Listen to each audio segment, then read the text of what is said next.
Alô, amigos, estamos começando mais um programa ricardoorlandini.net aqui na sede da Safe Web Segurança da Informação. Nosso convidado de hoje é o Martin Avenatti, que é gestor esportivo e coaching da Livia Esportes. Mas nós não vamos falar de esportes, nós vamos falar de gestão esportiva, um problema mundial e aqui no Brasil também muito sério, que vários clubes de várias modalidades tiveram e ainda tem grandes problemas e começaram a descobrir que tinham que mexer na gestão. Não adiantava tu ter um bom atleta, um bom patrocinador, se tu não tinha uma gestão adequada. O Martin é torcedor do Peñarol, não mora em Viamão, torcedor do Peñarol, gremista aqui no Brasil, né? Mas há quanto tempo tu está aqui no Brasil, o seu uruguaio brasileiro? Estou no Brasil há 5 anos, como bem falaste, sou uruguaio, né? Morei 7 anos na Austrália e na Nova Zelândia, desenvolvendo esporte, procurando qualificação profissional e uma grande satisfação, uma grande alegria estar podendo desenvolver minhas atividades como gestor esportivo aqui no Brasil, que hoje estamos bem necessitados de gestão esportiva. Que dicas tu tem para dar para os clubes esportivos de todas as modalidades nessa área de gestão? Nós dentro da Livia Esporte desenvolvemos muito a qualificação esportiva. A qualificação além das 4 linhas, como a gente chama dentro da empresa. Como bem falamos, uma coisa é uma coisa, outra coisa é outra coisa. O esporte é aquele que é praticado dentro de campo. Mas para ele ser praticado dentro de campo, deve existir uma qualificação, uma boa gestão por detrás. E esse é o grande problema no mundo, mas principalmente no Brasil. Tivemos o caso da Copa do Mundo, do que aconteceu com os estádios, com a organização da Copa. Depois tivemos as Olimpíadas. Os clubes importantes hoje no Brasil estão com problemas financeiros muito grandes. Nós vemos também a gestão esportiva, ela não é somente em clubes de grande porte, senão que temos clubes pequenos que precisam sobreviver para poder estar na elite do esporte. Gestão esportiva também é dentro do próprio colégio, que precisamos uma boa gestão para trazer o melhor esporte para o nosso Brasil. A técnica utilizada são palestras e capacitação, mas tu também entra dentro do clube e participa de uma atividade lá treinando os gestores. Como é que funciona isso? Nós desenvolvemos cursos através da Livia Esporte, em parceria com a WH Comunicação e a Lacus Excelência Humana, onde temos 3 pilares essenciais dentro do esportes. A Livia Esporte entra com a parte de gestão esportiva, a Lacus Excelência Humana trabalha com coach esportivo e a WH Comunicação com toda a imagem e o marketing. Nós desenvolvemos cursos. Em março deste ano estivemos dentro da própria Sojipa, trazendo os palestrantes de Dubai, secretários de esporte. Temos Paulo Henrique Bandeira, um gestor esportivo que esteve trabalhando muito na Índia. Cláudio Duarte, o próprio Claudião, falando um pouco sobre o futebol. Então, nossa filosofia de trabalho, além de qualificar aqueles que sonham em ser um gestor esportivo ou que já estão trabalhando dentro da gestão esportiva de clubes ou de colégios ou de prefeituras, nós procuramos entrar dentro dos clubes, dentro dos colégios, para capacitar aquelas pessoas que estão já trabalhando com gestão esportiva, para melhorar essa gestão esportiva, porque consideramos que é muito importante. Então, além das palestras e dos cursos, estamos dentro das escolas, dos clubes e das prefeituras desenvolvendo gestão esportiva. E não só explicando, e não só desenvolvendo palestras e cursos dentro desses clubes ou dessas prefeituras, e sim na prática com eles mesmos, mostrando qual é a importância da gestão, mostrando qual é o problema, indo a fundo na realidade do problema da gestão esportiva que estamos atravessando. O Martin, fora do Brasil existem vários clubes. Vamos pegar o futebol, um exemplo que as pessoas vão entender melhor. O futebol empresa, tá, já é acontece nos Estados Unidos, tem várias empresas de futebol, futebol americano, né, tradicionais, até os de futebol do soccer, como eles chamam, que é o nosso futebol, né, são empresas. Na Europa, vários clubes são empresas ou entidades que funcionam de maneira diferente dos nossos clubes esportivos no Brasil, e que tem eleição, tem briga, sai um grupo, entra outro grupo, aquela coisa e tal. O que falta para o Brasil ainda para chegar nesse profissionalismo tão importante que a gente viu que quando tu consegue sanear as finanças do clube, paga as contas do passado, que são grandes, paga os impostos que não foram pagos, consegue bons patrocinadores e trata o clube como uma empresa, tudo se reflete com vitórias no campo. No Brasil, o problema é cultural. Na visão do Martin, e é o que trabalhamos dentro da Live Esportes. Eu tive a experiência de morar em outros países, e como bem comentaste, realmente são empresas. E no futebol, no Brasil, o Corinthians, por exemplo, tentou ser uma empresa.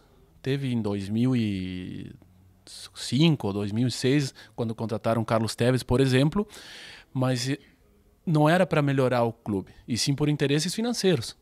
Então, em outros países, por exemplo, eu cito a Austrália, que eu tive a experiência de participar e conhecer a fundo o esporte, são empresas sustentáveis, onde procuram o melhor para o clube, para poder sustentar, para poder manter as contas em dias, para poder trazer bons atletas, mas não esquecendo do torcedor. E um problema muito grave dentro do Brasil é que, se vamos investigar ou ir a fundo, quem é que está ao mando de um clube, é um sócio de muitos anos, é um ex-jogador, que ele pode entender muito de futebol e de paixão pelo esporte, mas e a qualificação? Ele não é um grande gestor por natureza. Ele é um apaixonado por esporte, ele é um torcedor nato, fanático, e o esporte é sim muita paixão, mas não podemos esquecer que ele tem sua razão. Tem que ter profissionalismo também, de gestão. Tem que existir a gestão esportiva. Eu acredito muito num erro muito grave dos clubes, é aquele atleta que saiu campeão, vitorioso, automaticamente, quando se aposenta, assume um cargo importante dentro do clube. Não somos contra isso, mas sim que sejam capacitados para isso. Porque se estamos juntando a experiência, a expertise de serem campeões, bons atletas, conhecerem o clube a fundo, e ainda estamos acrescentando o essencial, que é a qualificação esportiva. E quando eu falo qualificação esportiva, muitos acreditam que é muito simples. Fazemos uma faculdade, fazemos um curso, alguma outra coisa. Mas realmente, quando falamos gestão esportiva, o que realmente é gestor esportivo? Quem entende gestão esportiva? O que entendemos por gestão esportiva? Gestão esportiva vem da parte financeira do clube, da parte de marketing do clube, do departamento pessoal do clube, de todo englobar num total o que é gestão esportiva. Sem esquecer o torcedor, o sócio, que é muito importante, que ele tem influência dentro de um clube, sim. Não podemos esquecer nenhum aspecto dentro da gestão esportiva. Devemos cuidar como um todo. E muitos clubes tentam, através de projetos sociais, esportivos, de categorias de base, manter os times principais dos seus clubes. E isso é um grande erro também, porque estamos esquecendo que aqueles jovens algum dia serão o futuro do clube. Devemos investir nas categorias de base, projetos sustentáveis, com pessoas capacitadas para estarem lá dentro. E não prepará-lo já para vender para o futebol europeu, né? Já o gurizinho lá que está com 12, 13 anos, que vem os olheiros e olha e levam. Embora enquanto que o clube acaba por não usufruir deste garoto que ele investiu.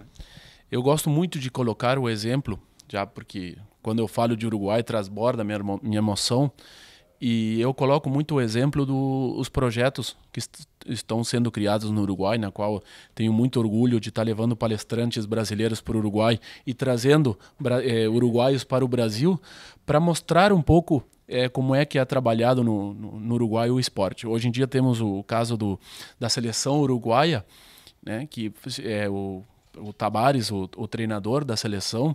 Ele é um dos treinadores com mais anos que dura dentro de uma seleção. Mas ele não é simplesmente o treinador de futebol. Ele é o coach esportivo, ele é o que entende de preparação física, ele é uma pessoa que faz o projeto desde as categorias de base até o time principal. Ele conhece toda a infraestrutura da seleção uruguaia, porque se mantém num projeto sustentável há mais de 14 anos, e isso é fundamental, porque quando o atleta chega ao time principal, ele já é conhecido por aquele gestor esportivo, por aquela pessoa responsável. Ele vem no acompanhamento desde que o garoto, vamos dizer assim, o atleta tem 12 anos de idade. É todo um processo onde no Uruguai também se tem muita cultura de que o esporte deve ir em conjunto com a educação. Porque é muito pouco a porcentagem de atletas de categoria de base que conseguem chegar à elite do esporte, digamos assim. Então, se com 12, 13 anos o atleta não estuda mais, porque com 15, 16 anos eles são vendidos para o exterior, mas não são todos que alcançam esse objetivo máximo, e os estudos, e o acompanhamento, e esse atleta que com 14, 15 anos teve um problema muscular, algum problema que não conseguiu atingir seu objetivo, qual é o acompanhamento?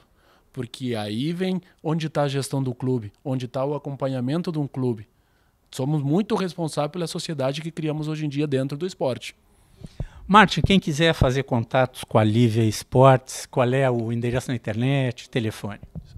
Nós temos nossa web na internet, que é liviasport.com.br.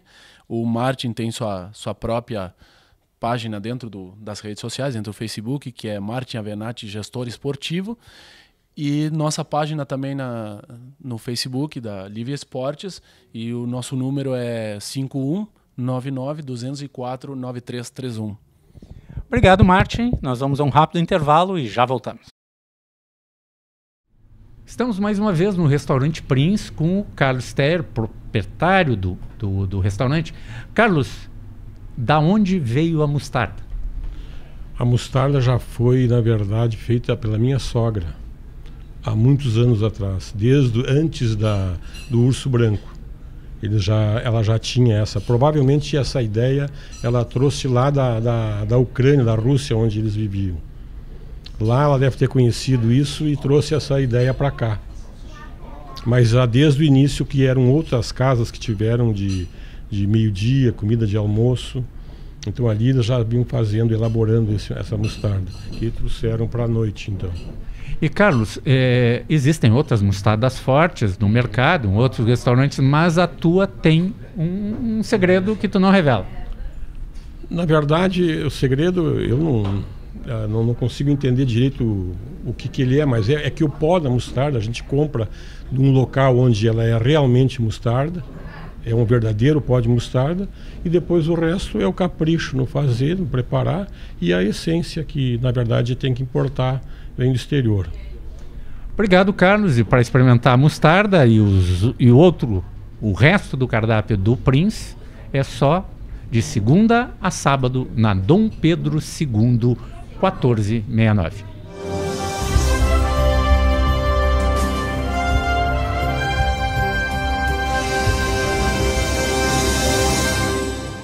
Alô, amigos, estamos na Câmara Municipal de Porto Alegre, onde daqui a pouco acontece uma homenagem à Safe Web, Segurança da Informação, está recebendo o troféu Câmara Municipal de Porto Alegre, proposto pelo vereador Walter Nigerstein. Senhoras e senhores, é um evento bastante singelo, mas de um significado enorme.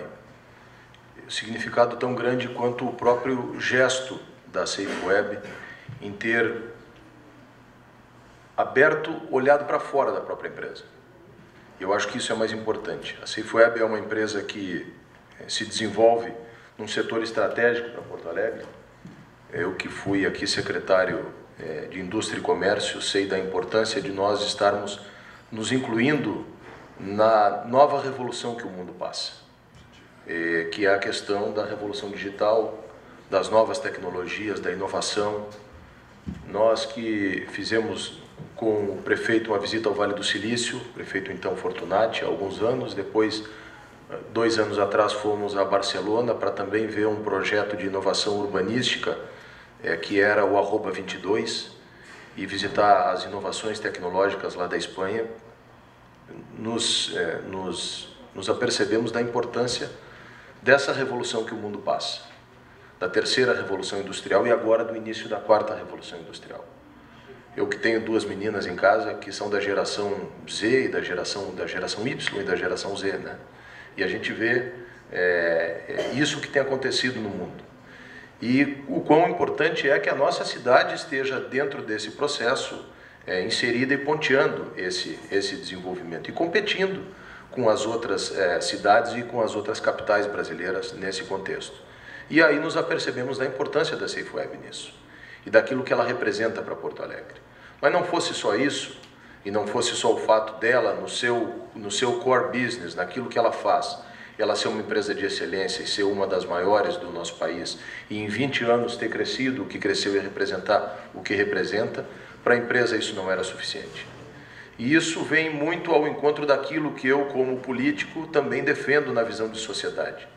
O papel que a iniciativa privada tem quando ela se desenvolve e quando ela, ao se desenvolver, tem essa visão social.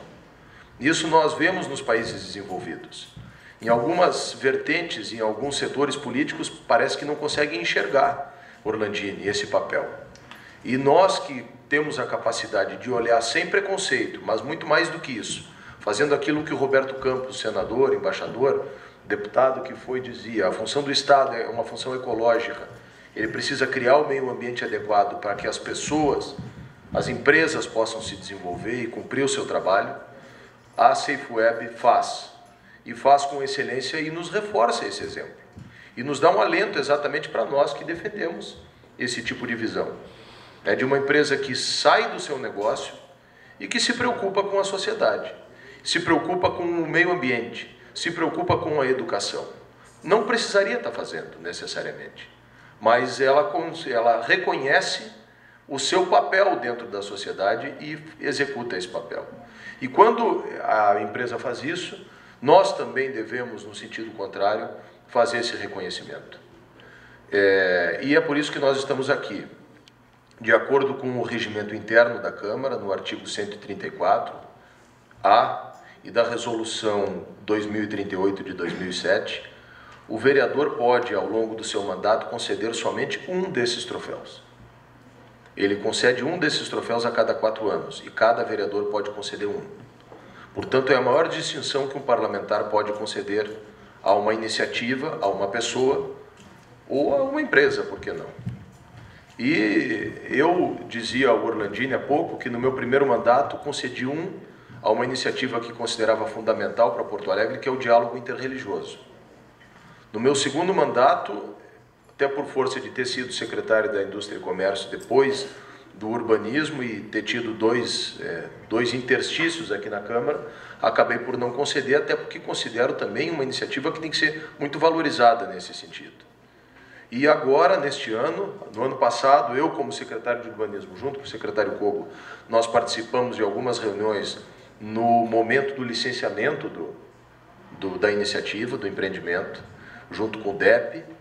Eu já conhecia em São Paulo algumas iniciativas parecidas no Rio Pinheiros, e já tinha visto isso e defendia de algum tempo, quando até havia conversado com o DEP, mas, como tudo no poder público, tinham visões dissonantes, tinham alguns que achavam que não podia, que não dava, e a empresa e a iniciativa privada vai lá e, uma vez mais, comprovando o que Pascal já havia dito e por não saber que era impossível, ele foi lá e fez, e vocês fizeram.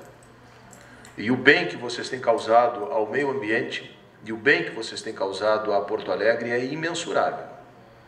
Não se pode medir esse bem pelas quase 300 toneladas de lixo, de dejetos plásticos que foram poupados de ser despejados no nosso Guaíba ao longo desde 2016, março de 2016.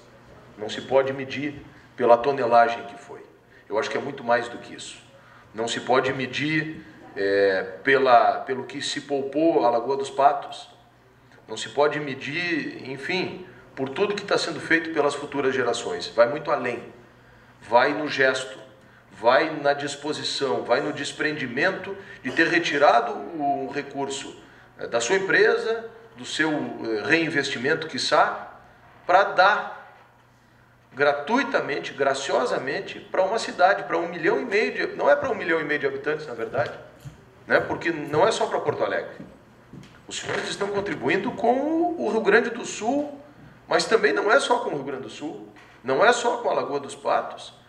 Os senhores estão contribuindo com o mundo, com o planeta, com a visão de desenvolvimento sustentável, por um lado, e uma visão de capitalismo social, por outro, que são valores que eu, na política, defendo e que acho que são importantíssimos. Então, quando estes valores que os senhores representam e que defendem vêm ao encontro daquilo que eu, como parlamentar, como político, também defendo e tenho como plataforma, como objetivo e como missão, eu vejo que é muito justo nós reconhecermos esse tipo de iniciativa. É fundamental.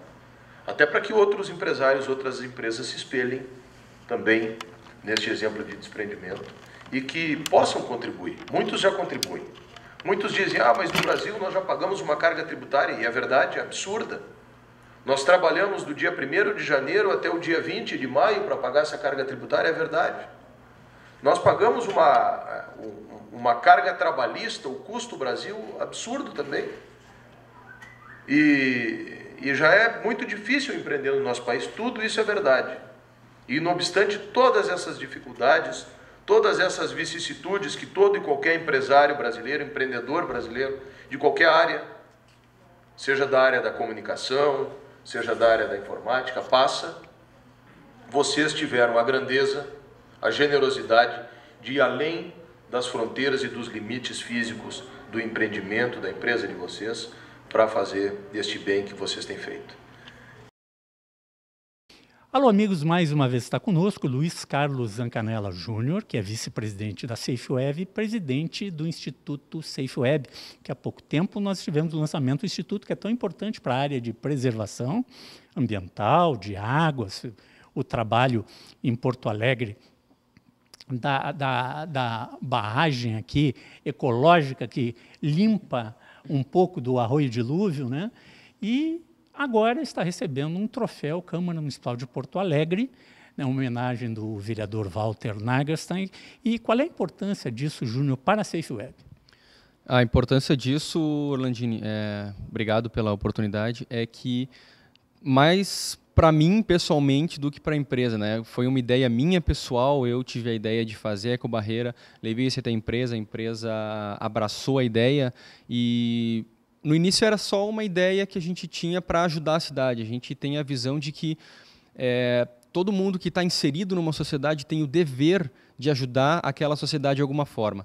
E a gente enxergou que esse era o modo que a gente ia ter de ajudar Porto Alegre. Então, para mim, como idealizador da Ecobarreira, é uma alegria enorme receber esse prêmio, é a coroação de um trabalho, é o pessoal enxergando que, de fato, esse trabalho tem valor e comprando com a gente junto essa ideia. O Júnior, e é uma iniciativa do Instituto muito interessante, uma iniciativa internacional, inclusive. O Vila, né, que representa o Instituto, está no conselho do Instituto, e o Valdir Bintin, né, que fazem essas ações internacionais que lembram, inclusive o Vila falou bem lá no lançamento do Instituto, né, os rios da Europa, 50 anos atrás, eram um lixo. Eles se mexeram, hoje usam para o turismo, que não podia nem para turismo usar, né? Mas usam para tomar banho, a água está limpa, fizeram uma série de ações, Estado e iniciativa privada. E é isso que vocês estão procurando também. O Vila me explicou, se o Estado falha, não tem recurso, a iniciativa privada pode fazer, sim, a sua parte. A gente entende, Orlandini, que O estado ele não tem capacidade, né? Hoje ele é um estado, ele é muito inchado, ele tem muito do que se preocupar e é até compreensível que ele deixa a questão ambiental para trás, né? Eventualmente.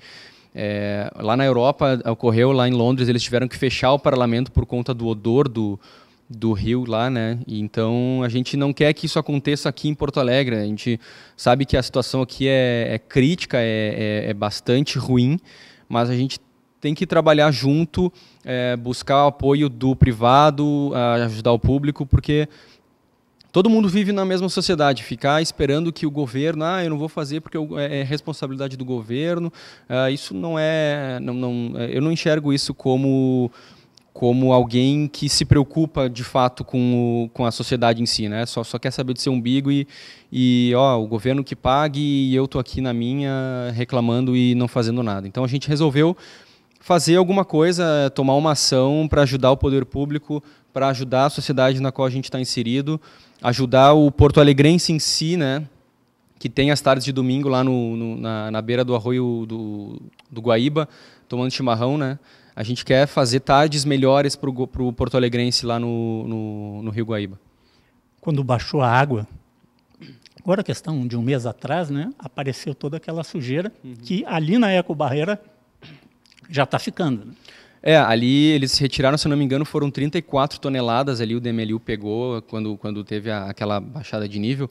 Mas é importante dizer que a ecobarreira ela funciona até 20 centímetros de profundidade, né? Então tu pega a partir da linha da água, 20 centímetros é aquilo que a gente pega.